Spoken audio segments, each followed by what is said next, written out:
Good morning po sa inyo lahat. Isa pang maliyugto na ating daily Bible blessings. Pamagat po ng ating haring umaga ay ang paglapit sa Diyos. Ang paglapit sa Diyos. Para po sa akin, ang nangyari po sa isang babaeng may malubhang sakit sa Mark 5:21-34, isang mga larawan mga minamahal, isang magandang larawan o picture ng paglapit ng tao sa ating Panginoon Yesus. Maging hindi ligtas o Kristiyanong lumayo na sa ating Panginoon.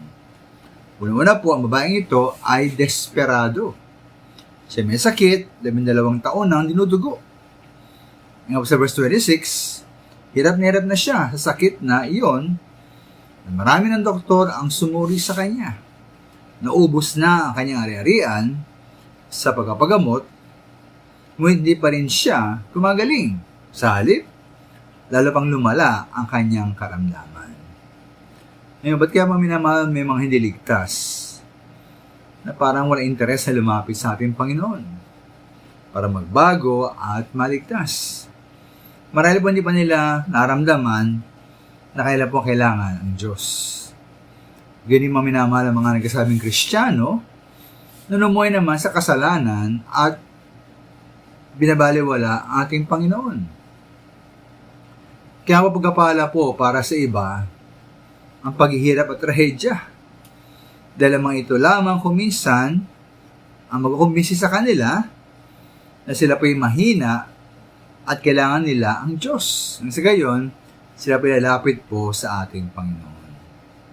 Galawa po, ang bayang ito ay nanampalataya, nagtiwala kay Kristo. Ayon po sa verse 28, sabi roon, sinabi niya na kung mahipo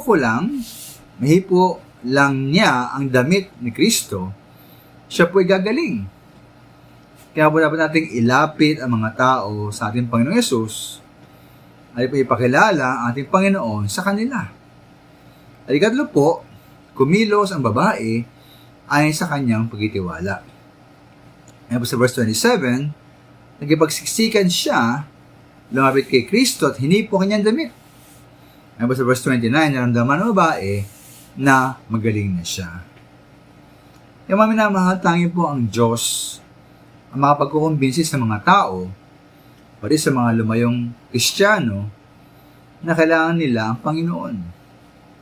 Kaya po ating ilapit ang mga taong ito sa ating Panginoon Yesus at nawatabugon sila na may aktibong panampalataya sa ating Panginoon.